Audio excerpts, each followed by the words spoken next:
the camera pointed on something about dental health, from across the primary care, dental health, something or other. I'm reading it from across the room. It was given to me by Jane Goldberg, and what I'm trying to do is multitask. I'm trying to sunbathe at the same time, share some incredible information with you. And if I didn't try to do both, I think I would choose for the sunbathing.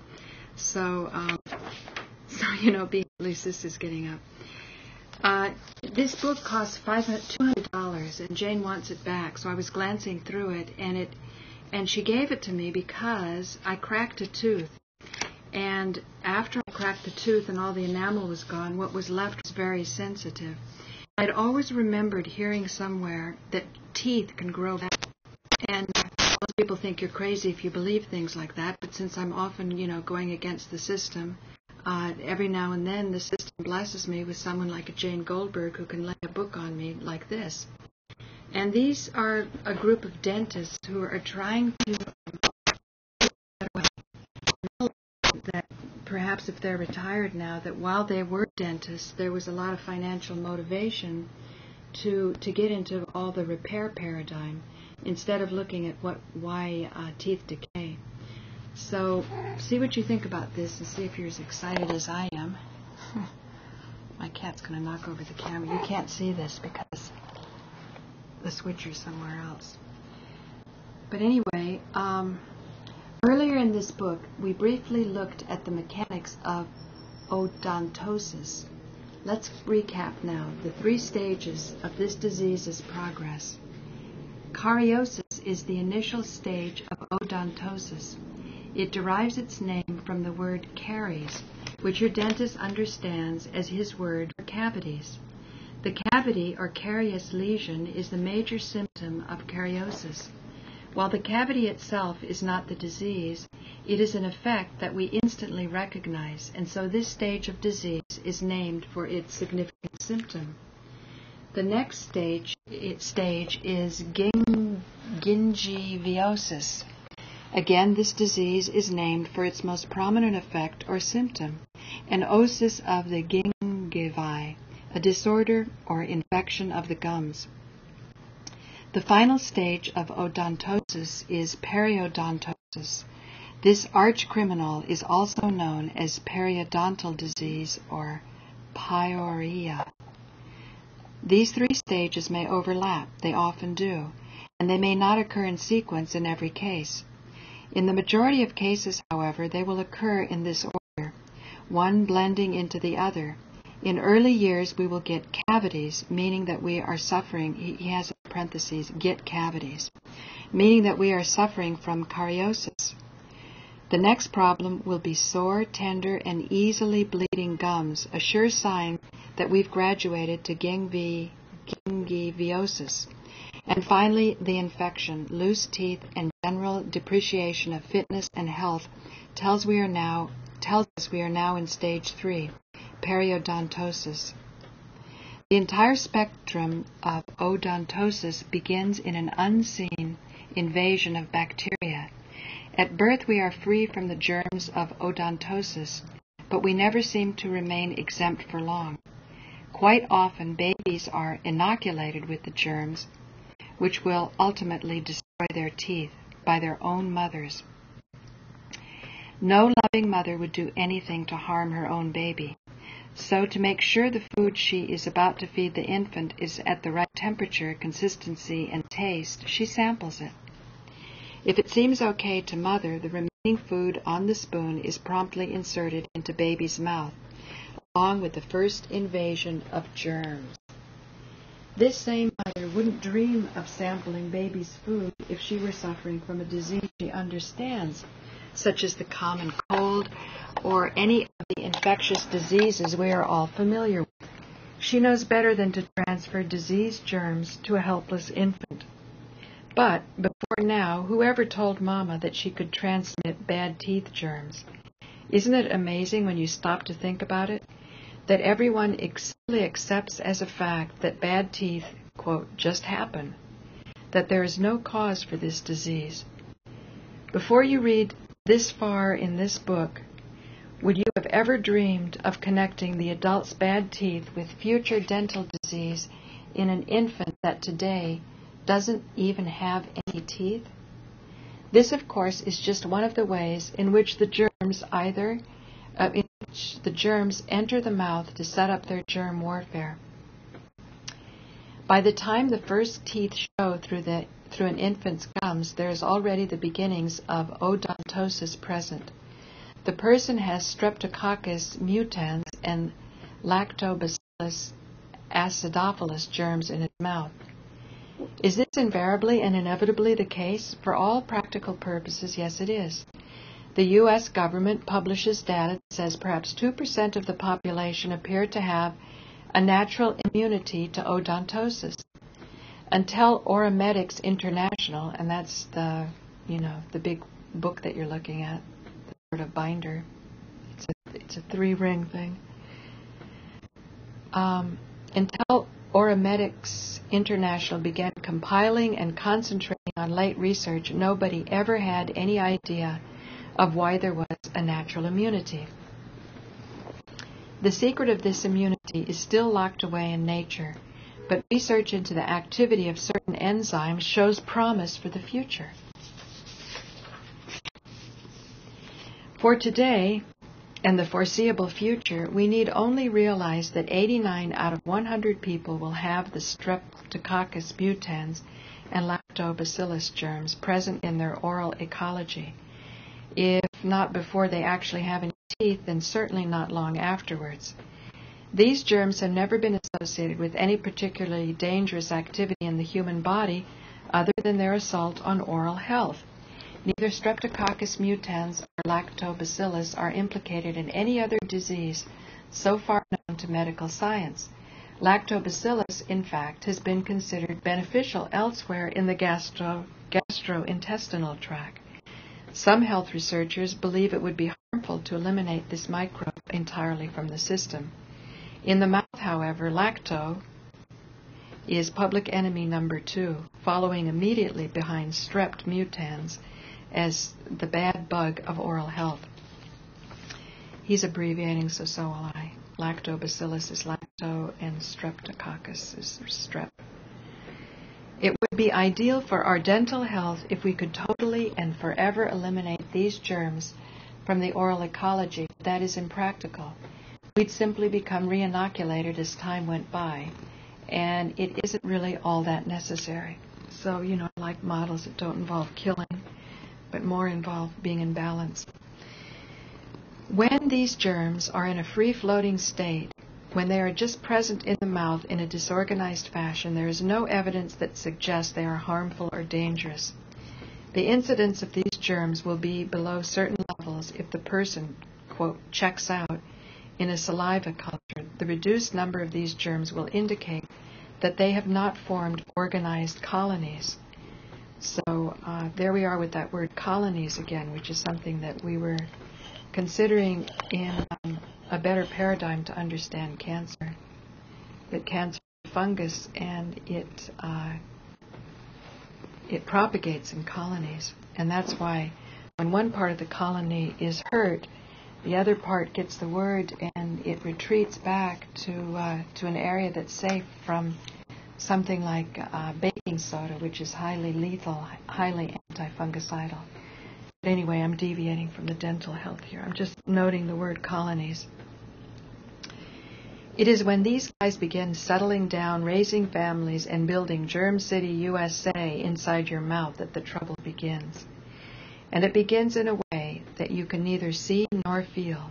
Some of the Strep mutans germs will adhere to an invisible film on the surface of the teeth, stake their claim, and begin reproducing. These germs ingest their food from debris, food particles, and sugars in your mouth, and they secrete their own waste products. One of these wastes is called dextran. It is an invisible product that plates out on the tooth surface, leaving a film called plaque. Interestingly enough, the word plaque is from the French language plaqueur, and it translates roughly to plate or coat, a very aptly named substance. You can't see plaque unless, this doesn't make sense, this sentence. You can't see plaque unless you ignore it until until it is built up many, many layers thick. Then it will be visible as a... Oh, my cat is rubbing up against the camera here. Okay. You can't see plaque unless you ignore it until it is built up many, many layers thick. So in other words, you can't see it until it's built up many, many layers. Then it will be visible as an off-white or yellowish mat on the teeth. Often you'll feel plaque with your tongue before you ever see it in the mirror. It is the fuzzy feeling, the, quote, something wrong feeling in your teeth, the yuck of the... Okay, here, let me come over here. You can be in the sun. Come on, cat. This is my microphone camera.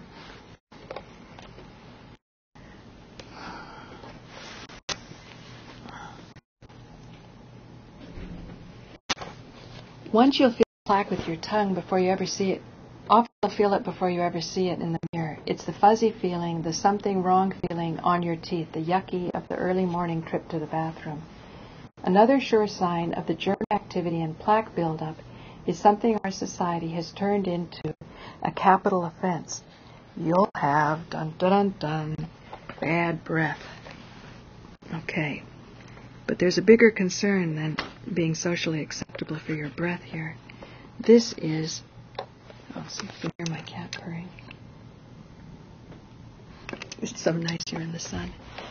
Multitasking. Okay. It's a symptom, so we want to find out what that bad breath's about. Many people who are faithful toothbrushers will not have plaque in evidence, either by feel or by visual inspection in the mirror.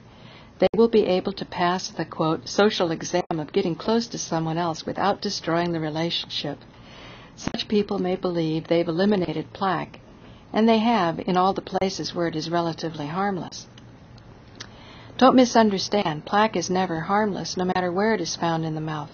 Where there's plaque, there's activity in the germ colonies, and where this activity exists, there's the danger of odontosis. It is just that the plaque, which you can readily see and feel, is on the broad, flat surfaces of your teeth, where odontosis activity is least prevalent. Why? Well, if you were to take a bite out of a firm apple, the colonies which it attempted to organize on your top front teeth would be wiped out. True, these germs would simply reorganize and start over, but they'd have been temporarily bushwhacked in their business of destroying your health. The places where you can't reach with your tongue or mirror, the areas between adjacent teeth, the pits and fissures of the molars, these are the plaque-laden areas which are shielded from natural chewing and saliva-washing action. Thus, even though your teeth may be cosmetically clean and your breath refreshed, you will still be victimized by bacterial colonies. The growth of these germs, once they begin the cycle of excreting dextrans to form plaque, then lodging in the plaque to reproduce and colonize, only to increase their dextran production, is nothing less than explosive. Now, if there are active strep and lacto colonies in your mouth, the count in a lactobacillus saliva test might shoot up to the hundreds of thousands per milliliter. When the plaque is built up enough that the germ colonies are shielded between the plaque and the surface of the tooth, they are no longer in an aerobic or oxygen-based environment. This thickness of plaque might still not be enough for you to see or feel.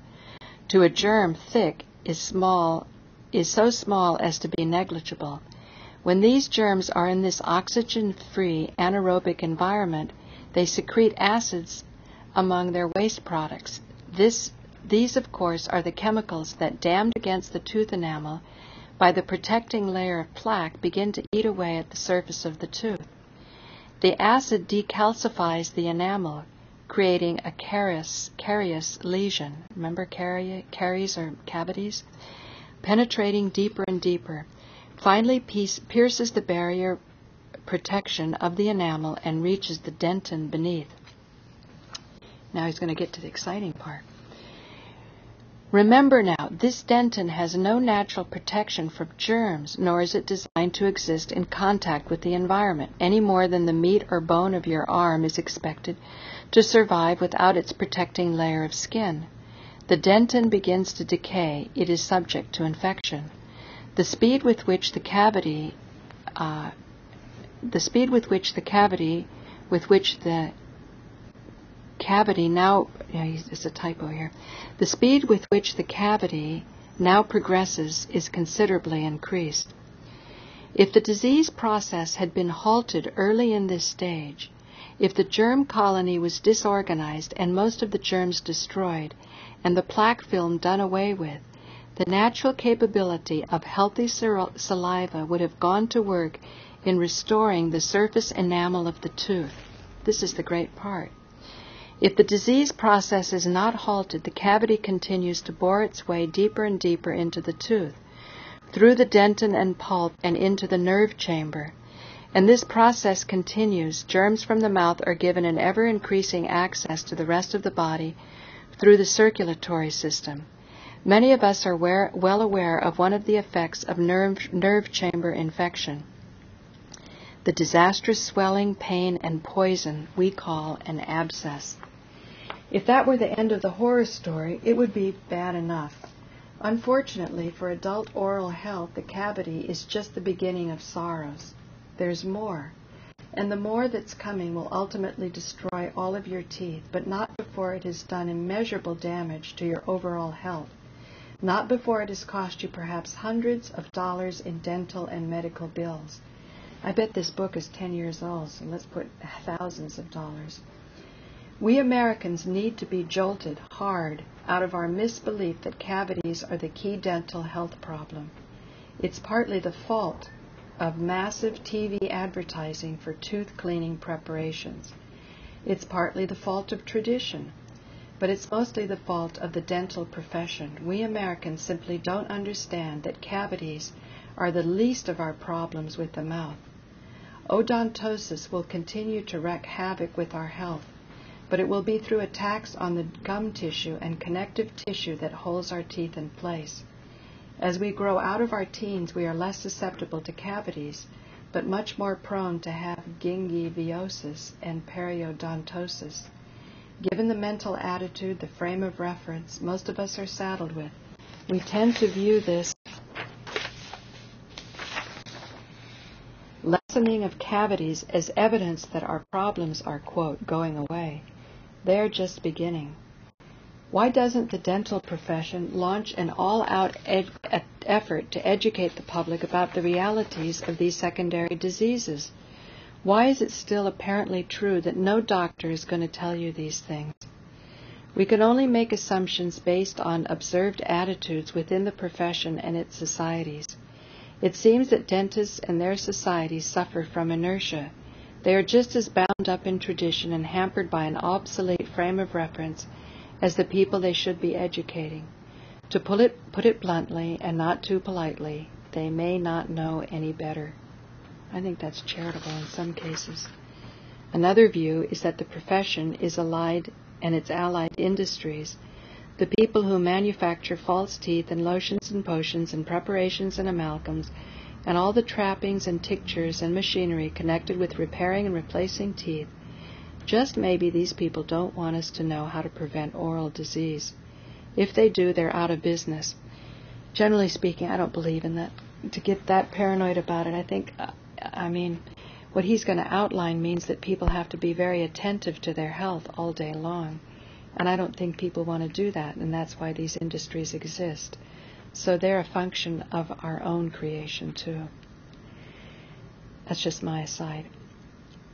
Whatever the reasons behind the veil of silence on this subject, it's vital to your own personal health that you never again think of cavities as the number one enemy of your health.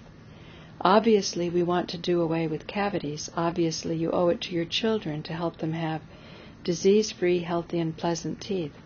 Of course, it's important to destroy the disease process at its first stage, cariosis.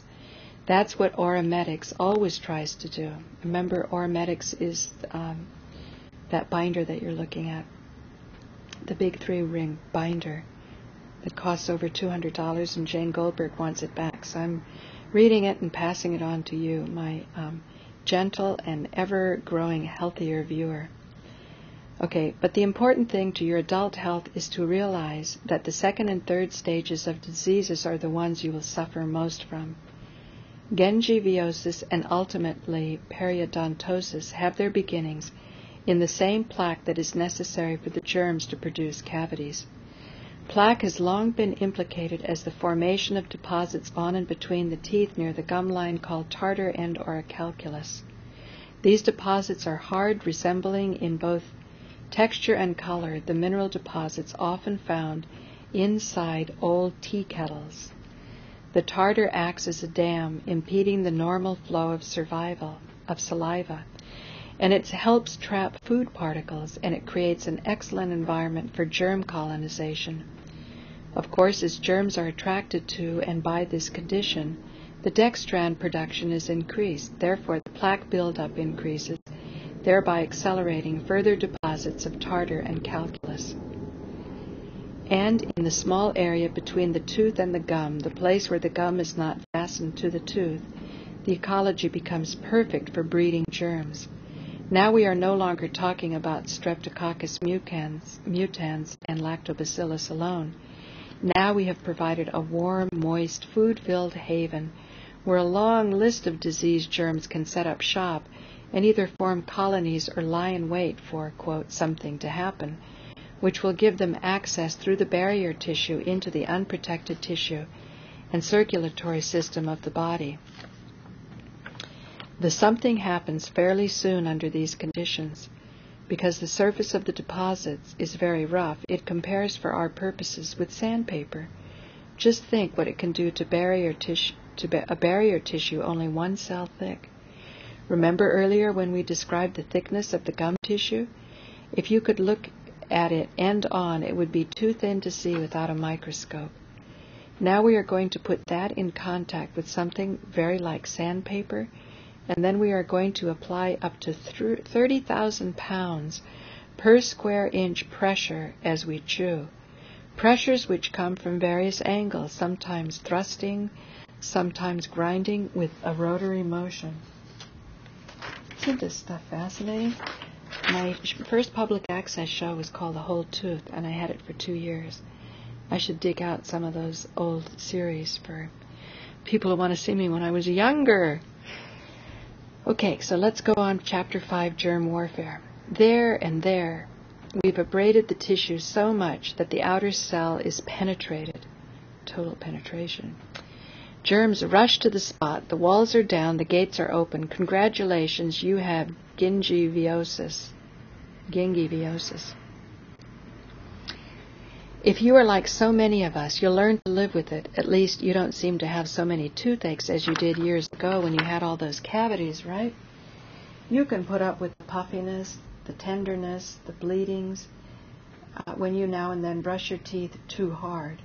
When you bite into an apple and are momentarily shocked to see the pink stain in the tooth marks, you manage to forget about it within a few minutes. A good expressive shrug of the shoulders helps with this because, after all, doesn't everybody have the same problem? There isn't anything you can do about it, is there? Periodontosis is insidious. Look up the word in a dictionary if you want. Sneaky. It creeps up on you.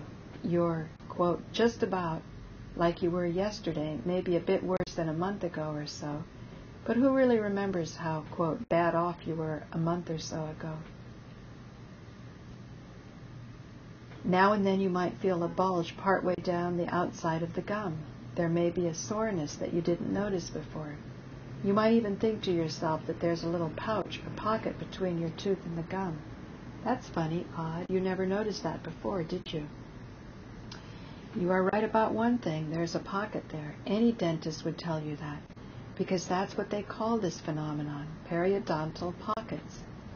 They are cesspools. They are filled with debris from food, from the excrement of germs, from the fluid produced by your body's losing battle with germs. Sorry about that, but the word is pus. Your breath smells like the inside of a sewer line, unless you are very fortunate, your general health is declining.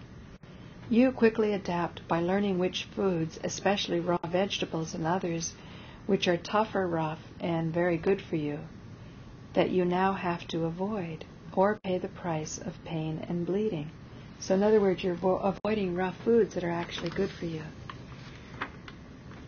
What do you suppose is happening down inside those pockets? Other than that, the barrier tissues, which have long since destroyed, and you are being attacked by germs and suffering from infection. I don't know how long I'm going to roll on because I'm sunbathing here, but the point of this is that you can regrow teeth. So, but I have to lay the groundwork so that you can understand why that's possible.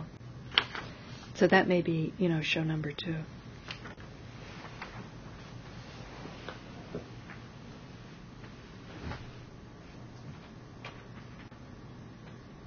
In the last 2 minutes, because I don't know how much more time I will have on this show. I don't think we're going to really cut to the chase here. But I just want you to see how I do the setup. See, this is how I can multitask. Sunbathe. And the point of this is that you've got to balance yourself. Take it easy. Listen to your body. So here's what I was reading. Periodontosis is insidious. Look the word up in a dictionary if you want to. Sneaky, it creeps up on you. So I already said that.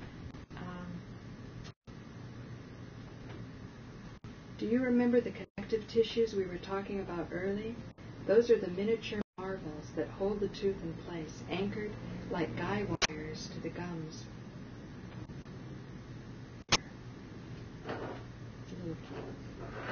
A little kitty porn here to keep you attentive. Okay, you got the guy wires. One of the most significant points we noted was that these connective tissues can't be restored or replaced in a diseased environment. It is periodontosis which will destroy the tissues as the disease progresses ever deeper, forming a larger pocket. The debris, the tartar and calculus, the germs and the chemicals are all, quote, doing the number on connective tissues day in and day out. The tissues are attacked directly by infections, abraded by debris and deposits, insulted by acids. They are stressed by the normal pressures of chewing, but under abnormal conditions. One by one, they are severed or fatigued, destroyed, and seldom, if ever, replaced. The tooth gets looser and looser in its socket. As the disease pocket reaches the base of the tooth with its cargo of disorders, it begins to include the jawbone itself in its path.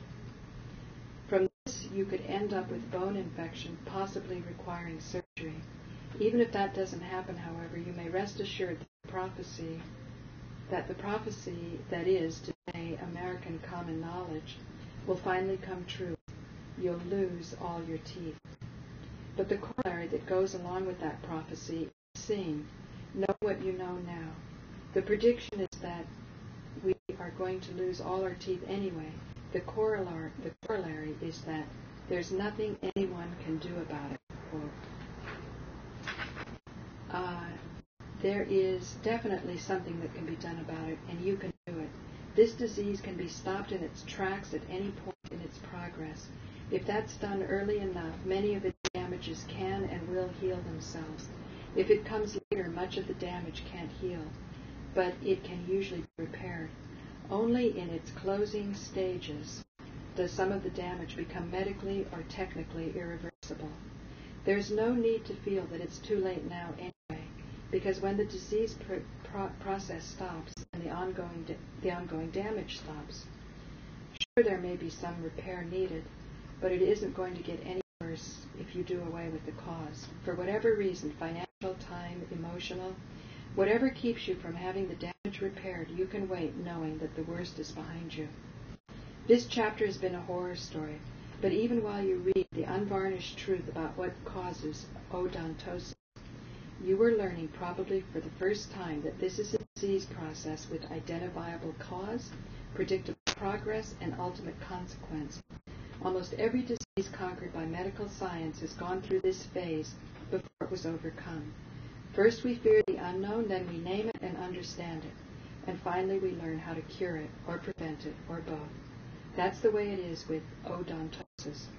We understand it now, and we've come up with a cure and a prevention that's infallible when people apply these methods. Great. So, I bet some of my viewers will have something to say about this. I'm eager to hear it.